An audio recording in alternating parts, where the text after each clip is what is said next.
여행을 가장 편하게 하는 방법은 여행 가이드와 함께 다니는 것입니다. 여행 가이드와 동행을 하면 이동 수단이나 숙소를 고민할 필요도 없습니다. 입장권이나 여러 가지 예약을 해야 될 것들도 가이드가 다 진행을 해주죠. 가이드가 차나 배를 태워서 나를 목적지까지 데려다 주기도 하고 잠자리와 식사도 마련을 해줍니다. 돌발 상황이나 아니면 위험한 순간이 찾아올 때 피해갈 수 있도록 안내를 해주기도 하고, 문제가 생겼을 때는 그 문제를 처리해 주기도 합니다. 그리고 제대로 해결되지 않았을 때는 그 문제에 대한 책임도 가이드가 져주기도 하죠. 그렇기 때문에 많은 사람들은 새로운 여행지, 잘 모르는 여행지로 갈 때 여행 가이드와 함께 여행을 가는 것을 볼 수 있습니다. 바울에게도 가이드가 있었습니다. 선교 여행을 다니고 있는 지금 바울에게도 가이드가 함께 다녔습니다. 그 가이드는 바로 성령이었습니다. 사도 바울의 행선지는 예루살렘입니다. 예루살렘을 지나 로마까지 가고 싶은 것이 사도 바울의 마음이었습니다. 그런데 그는 성경을 보면 성령에 매여서 예루살렘으로 가고 있다라고 말을 합니다. 성령의 인도함에 따라서, 성령의 명령에 따라서 성령과 함께 예루살렘으로 가고 있다, 그렇게 해석을 할 수 있는 거죠. 그런데 이 길이 일반적인 가이드와 함께 걸어가는 그 길과는 조금 다릅니다. 20장 23절 말씀입니다. 오직 성령이 각 성에서 내게 증언하여 결박과 환난이 나를 기다린다 하시나, 사도 바울은 지금 가이드인 성령과 함께 그 길을 걸어가고 있는데, 그 길의 목적지, 지금 원하는 예루살렘으로 가면 결박과 환난이 기다리고 있다는 겁니다.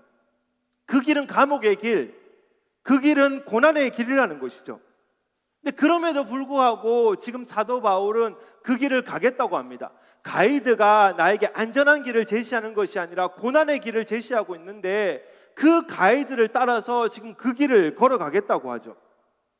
그래서 20장 말씀에 보면 이제 밀레도에서 배를 타고 이제 이동을 합니다.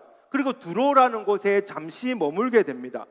배가 잠시 멈춘 이유가 짐을 풀려 함이러라 라고 성경이 말을 하고 있는데, 짐을 풀려고 한다라고 하는 것은 어려운 말이 아니라, 한국에서 출발한 컨테이너 선이 유럽으로 올 때에 중간에 홍콩에 들려서 컨테이너를 내리기도 하고 올리기도 하고, 싱가포르에 들려서 내리기도 하고 올리기도 하고, 그렇게 해서 함부르크나 아니면 암스테르담까지 오는 것처럼 지금 이 당시에 배가 가면서 중간중간을 들려서 짐을 내리기도 하고 올리기도 했다, 이제 그런 말입니다.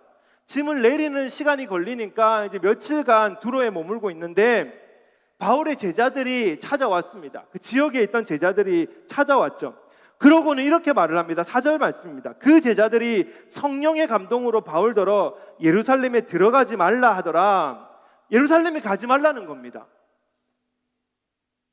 왜 예루살렘에 가지 말라고 합니까? 성령의 감동으로, 성령님이 이들에게 알려주셨기 때문입니다. 이들에게 알려주셨는데, 지금 바울이 예루살렘으로 가면 잡히고 고난을 당하고 어려움을 당한다, 그것을 알려주셨기 때문에 지금 바울을 말리기 위해서 바울에게 찾아왔습니다. 바울을 못 만나면 큰일 날 뻔했는데, 우리 동네까지 왔다고 하니까 바울에게 쫓아가가지고 가지 마십시오, 예루살렘에 가지 마십시오, 가면 큰일 납니다, 성령님이 우리에게 말씀해 주셨습니다, 지금 그렇게 지금 말리고 있는 것이죠. 바울의 입장과는 전혀 다른 입장으로 지금 바울에게 찾아온 겁니다. 바울에게 예루살렘으로 가지 말라라고 했던 사람들은 이뿐만이 아닙니다. 두로를 떠난 바울은 이제 전도자 빌립의 집에 잠시 머물게 됩니다.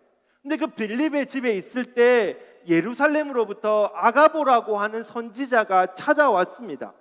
이 아가보라고 하는 선지자는 성경에서 처음 등장하는 건 아닙니다. 사도행전에서 이미 11장에서 한번 등장을 했습니다.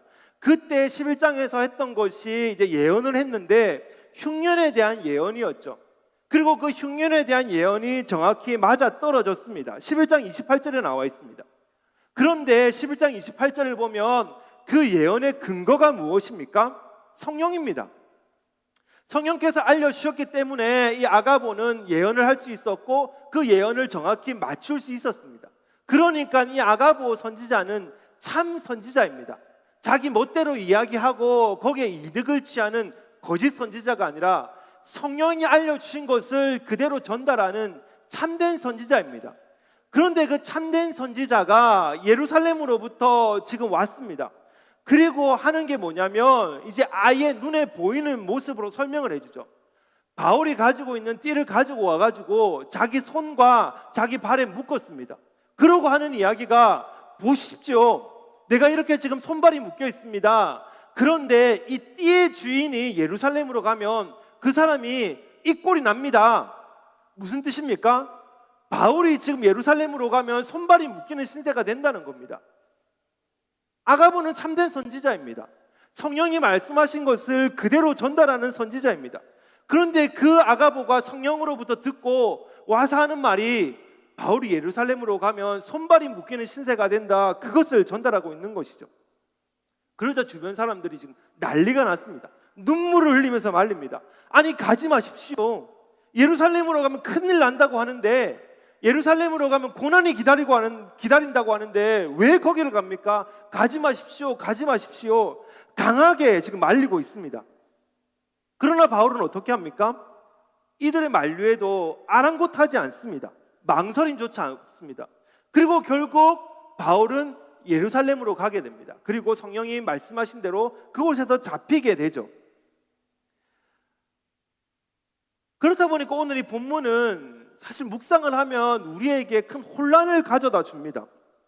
한 성령이 오셔서 말씀을 하셨는데 바울에게는 가라고 말씀을 하시고, 바울 주변의 사람들에게는 여러 사람들을 통해서 지금 말리라고 말씀하십니다. 바울에게는 지금 가라, 예루살렘으로 가라. 근데 바울 주변에 있는 사람들은 가는 곳곳마다 찾아와서 가지 마라, 가지 마라. 나도 성령이 말씀하셨다. 나도 성령이 말씀하셨다. 그렇다 보니까 오늘 성경을 보면은 마치 성령님이 한 입으로 두 말하는 것 같습니다. 그래서 이 성경을 묵상하다 보면 이게 우리에게 뭘 말씀하시는 건가? 누구의 성령이 센지 지금 시합하는 건가? 누구의 영빨이 센지 지금 테스트하시는 건가? 기도 더 많이 하는 사람이 이기나? 예배 잘 드리는 사람이 이기나? 막 혼란스러운 생각이 들겠죠. 결론부터 말씀드리면 둘 다 맞습니다. 둘 다 성령이 말씀하셨고 둘 다 성령이 말씀하신 대로 말하고 있는 게 맞습니다. 바울에게도 성령님이 말씀하셔서 예루살렘으로 가려고 했고, 그 주변 사람들에게도 성령이 말씀하셔서 바울을 지금 막고 서 있는 겁니다. 그렇기 때문에 오늘 이 본문은 누구의 성령이 세냐, 누구의 영빨이 세냐, 그것을 말씀하시는 게 아니라 성령께서 우리를 어떻게 이끌어 가시는지, 우리의 삶 가운데 성령이 우리를 어떻게 인도해 가시는지를 우리에게 말씀하고 싶으신 겁니다. 그렇다면 성령이 우리를 어떻게 인도해 가십니까?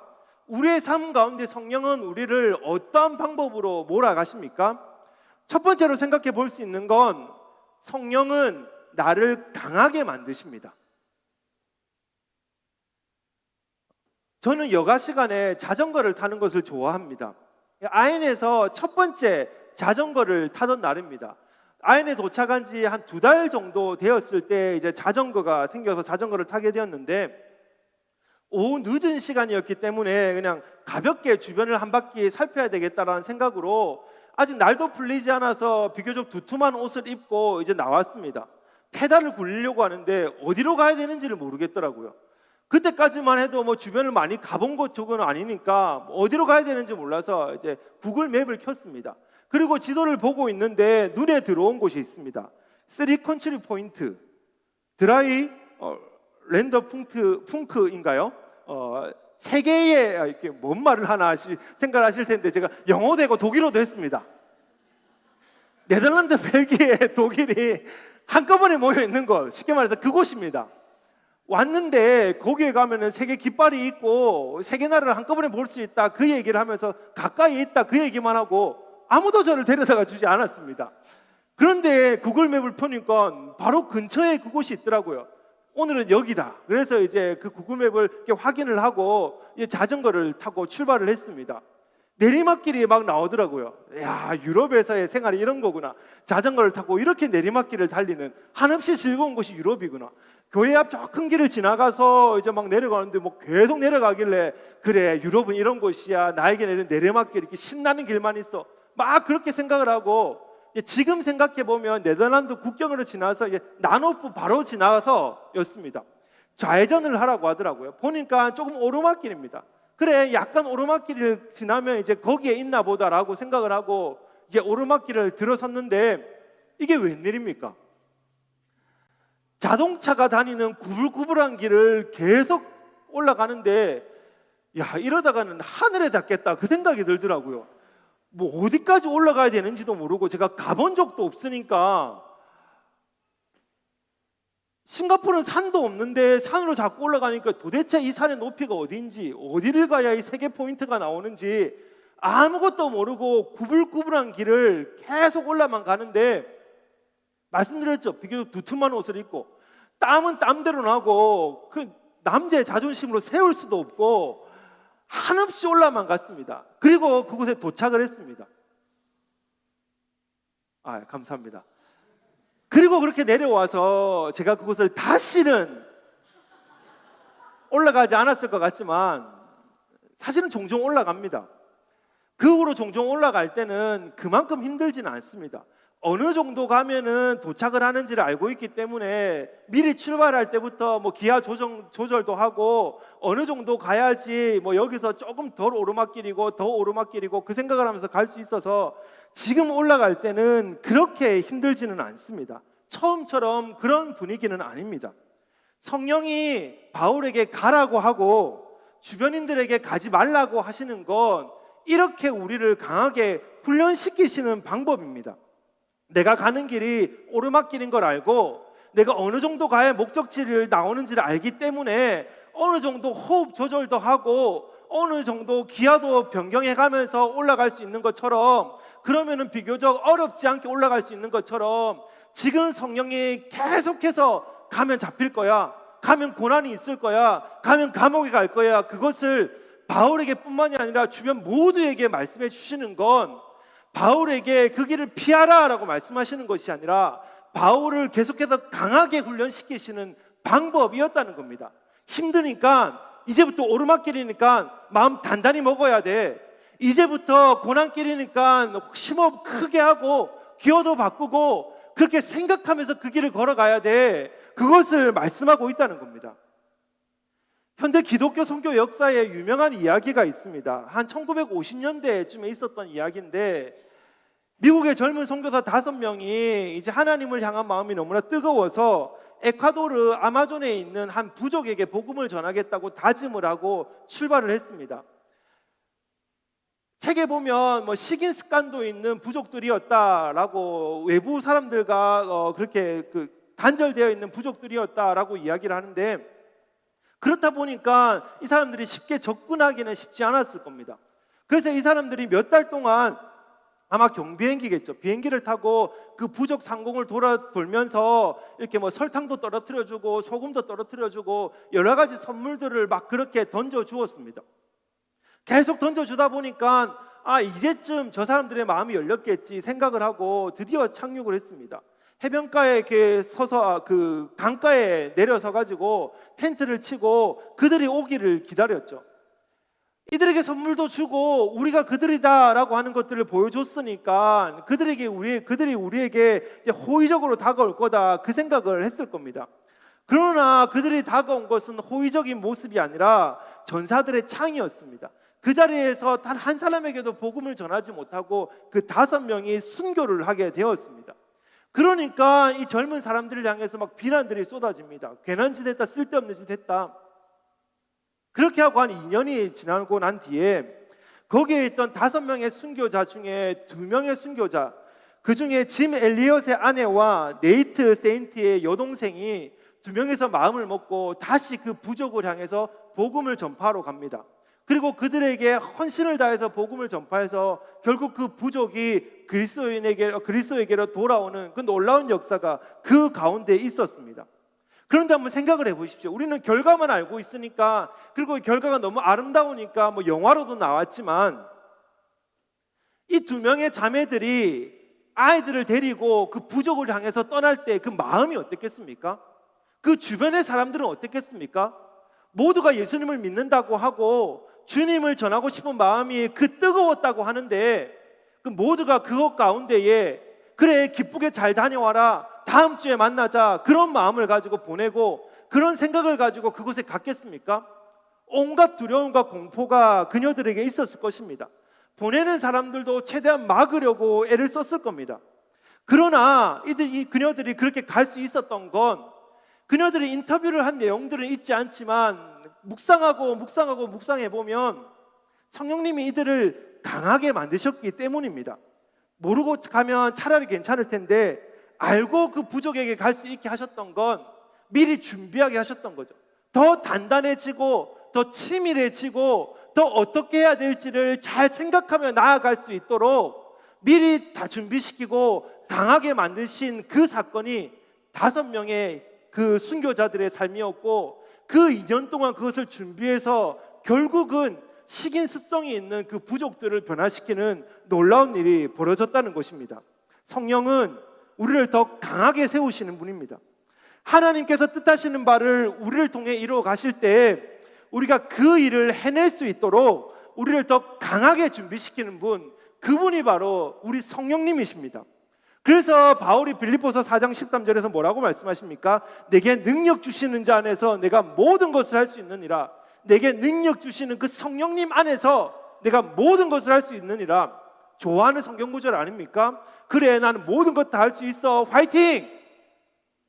성령님이 나와 계신데 내 앞에 나가면은 막 총칼을 든 사람들이 자기들끼리 쓰러질 테고, 막 누구든지 나에게 좋은 학점을 줄 테고, 누구든지 나와 거래를 하려고 하고, 나는 탄탄대로를 갈 수 있어, 성령님이 나와 함께 계시니까, 이 말씀을 그렇게 생각합니다. 그러나 그게 아닙니다. 이 말씀을 보기 위해서는 바로 앞에 있는 12절 말씀을 살펴봐야 되죠. 나는 비천에 처할 줄도 알고 풍부에 처할 줄도 알아. 모든 일 곧 배부름과 배고픔과 풍부와 궁핍에도 처할 줄 아는 일체의 비결을 배우노라. 무슨 말입니까? 어떤 상황 속에서도 견디고 이겨낼 수 있는 그 단단함을 성령을 통해서 배웠다는 겁니다. 내가 하루하루를 살아갈 때 꽃길을 걸어간 것이 아니라 하루하루를 살아갈 때에 어렵고 힘들고 좌절되는 그 순간들을 통해서 내가 더 강해졌다는 것입니다. 하나님의 일을 해나가야 되는데, 전 세계를 다니면서 복음을 전해야 되는데 나약한 모습으로 있는 것이 아니라 순간순간에 찾아오는 그 이벤트들을 통해서 성령은 나를 강하게 만드셨고, 그 강하게 만드신 그 모습을 통해서 이제는 내가 모든 것을 할 수 있습니다. 뭐 죽을 수도 있고 굶을 수도 있고 맞을 수도 있고 그 어떤 것도 두렵지 않습니다. 왜냐하면 성령이 나를 강하게 만드시는 분이기 때문입니다. 지금 그렇게 고백을 하고 있는 거죠. 성령이 우리에게 힘을 주신다고 하니까 우리가 좋은 길로만 갈 수 있을 것 같고, 어려운 길이 나와도 웃으면서 거뜬히 지나갈 수 있을 것 같지만 아닙니다. 신앙생활은 내가 예수님을 믿는다 그래서 꽃길이 보장되어 있고, 내가 예수님을 믿는다 그래서 탄탄대로가 열려 있는 것, 그런 것 아닙니다. 그리스도인의 삶은 끊임없는 고난의 연속입니다. 하나님의 말씀과 세상의 논리가 일치되는 것이 아니라 상반되는 것이기 때문에 하나님의 말씀을 쫓아가는 그 삶은 끊임없는 고난이 찾아올 수밖에 없습니다. 나에게 즐거움과 기쁨과 평안함보다는 어려움과 아픔과 굶주림이 훨씬 많은 것, 그것이 우리의 삶입니다. 그러나 성령님은 그런 삶 속에서 우리를 강하게 만드십니다. 나에게 비전을 주시고 그 비전을 이루어갈 수 있도록 하루하루 나를 강하게 만들어 가시는 분, 그분이 바로 우리의 성령님이십니다. 그렇기 때문에 시시한 그리스도인으로 남으려고 하지 마십시오. 훈련을 피하려고도 하지 마십시오. 성령님께 매인 사람은 매일매일 훈련을 받는 사람들입니다. 매일매일 성령을 통해서 어제보다 오늘 더 강해질 수 있도록, 어제보다 오늘 더 튼튼한 삶을 살아갈 수 있도록 성령님은 우리에게 끊임없이 훈련을 시키시는 분이십니다. 바울은 가려고 했지만 그 막고 있는 그 모습, 내 삶 가운데서 내가 이해되지 않는 그 모습을 통해서 오늘도 성령님은 우리를 강하게 만드십니다. 고달프지만 아프지만 성령은 우리를 그렇게 훈련시키셔서 마침내 우리를 통하여 하나님의 나라를 완성시키시기를 원하십니다. 성령을 통해서 날마다 주시는 그 훈련을 기쁨으로 받아들이는 우리가 되시기를 간절히 바랍니다. 그 훈련이 아프지만, 때로는 슬프지만, 때로는 외롭지만 그 훈련을 통해 더 강해져서 하나님의 일을 거뜬히 해내는 내 삶을 기대하시며 오늘도 그 훈련에 내 삶을 던지는 우리가 되시기를 간절히 바랍니다. 그런가 하면 두 번째로 성령은 나를 하나님의 뜻으로 이끌어 가십니다. 주변 사람들이 아무리 말려도 바울이 뜻을 굽히지 않습니다. 그러니까 이들이 어떻게 합니까? 5절 말씀입니다. 이 여러 날을 지낸 후 우리가 떠나갈새 그들이 다 그 처자와 함께 성문 밖까지 전송하거늘 우리가 바닷가에서 무릎을 꿇고 기도하고 계속 말리는데 가지 마십시오, 가지 마십시오. 가면 죽습니다. 가면 고생입니다. 계속 말리는데 바울이 말을 듣지 않으니까 어떻게 하죠? 나가서 마지막에 했던 일이 함께 무릎을 꿇고 기도하는 일이었습니다. 근데 이것은 여기서뿐만이 아닙니다. 바로 앞장에서 밀레도에서도 마찬가지입니다. 밀레도에서 에베소에 있는 장로들을 불러서 내가 에베소에서 어떻게 사역을 했는지, 그리고 나는 이제 예루살렘으로 가려고 하는데 성령이 나에게 예루살렘으로 가면은 고난이 있다, 매임이 있다, 그렇게 이미 말씀하셨다, 그렇게 설교를 하죠. 그리고 그렇게 설교가 끝나고 헤어지면서 마지막에 했던 것이 무엇입니까? 무릎을 꿇고 기도하는 것입니다. 말려야죠. 배를 못하게 해야죠. 그런데 왜 이들은 배 앞까지 와서 그냥 무릎을 꿇고 기도합니까? 더 이상 만나지 못할 것이라는 것을 직감해서 눈물을 흘리며 왜 그렇게 기도를 합니까? 기도가 무엇이기 때문에 그렇게 하죠? 기도라고 하는 건 나의 뜻을 위해서 하나님께 던지는 어떤 생떼가 아니라 나의 뜻을 꺾고 우리를 통해 주의 뜻이 이루어지기를 소망하는 겁니다. 내 뜻이 아니라 하나님의 뜻이 이루어지게 해주십시오. 내 뜻이 아니라 주의 뜻이 나타나게 해주십시오. 그것을 하나님께 아뢰는 것, 그것이 기도입니다. 그렇기 때문에 이들이 했던 건 기도입니다.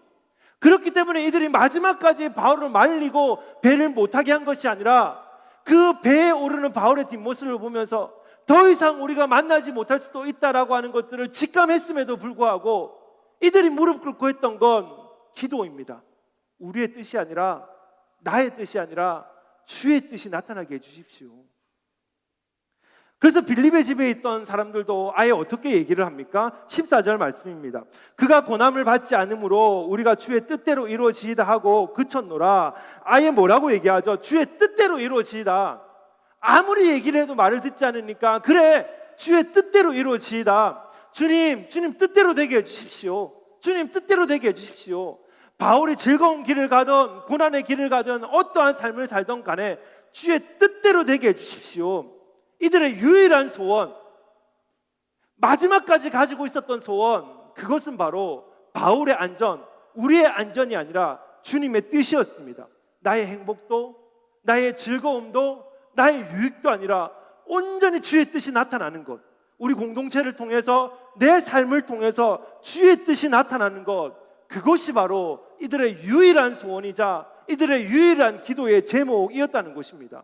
그것이 우리의 공동체의 기도 제목이 되어야 합니다. 그것이 우리의 소원이 되어야 됩니다. 나의 행복을 위해서, 내가 잘 먹고 잘 살기 위해서, 나의 꽃길을 위해서가 아니라 오직 주의 뜻이 드러날 수 있도록, 오직 내 삶을 통해서, 우리 공동체를 통해서 오직 주의 뜻이 드러날 수 있도록 단 한 가지 우리의 소원이 있다면 그것이 바로 우리의 소원이 되어야 한다는 겁니다.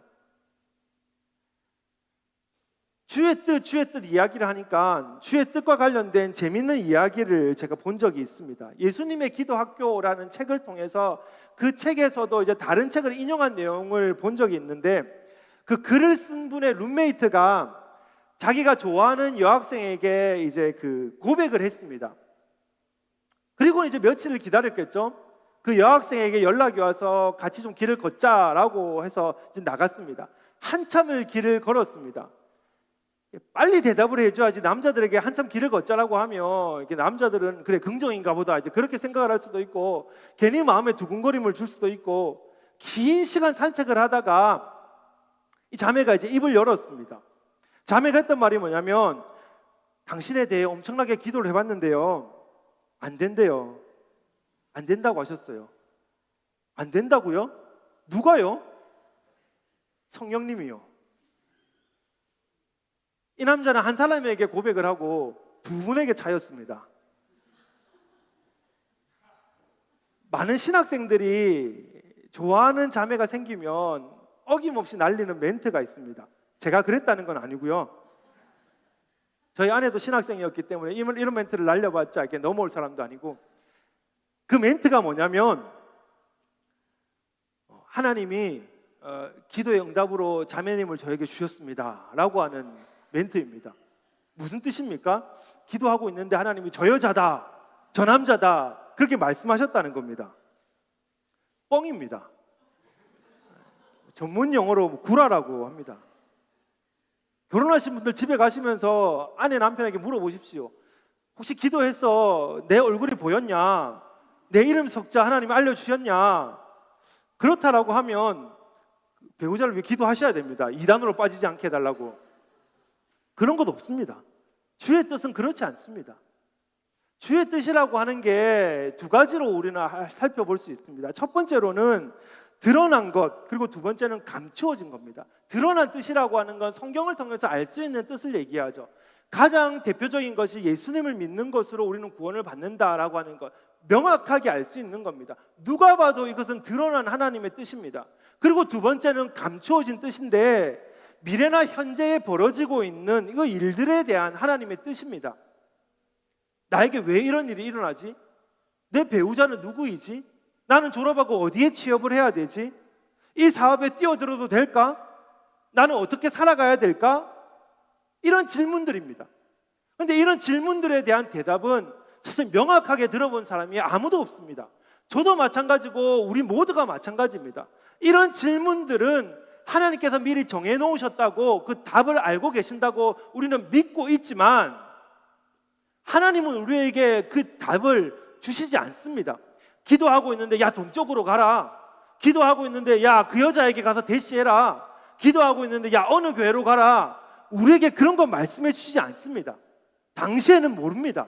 당시에는 모르는 것이 정답입니다. 무엇을 선택해야 될지, 어디로 가야 할지 모릅니다. 그래서 어떻습니까? 불안합니다. 내가 잘못 선택하면 하나님께 두드려 맞을까 봐, 내가 잘못 선택하면 크게 벌 받을까 봐, 그래서 우리는 너무나 두렵습니다.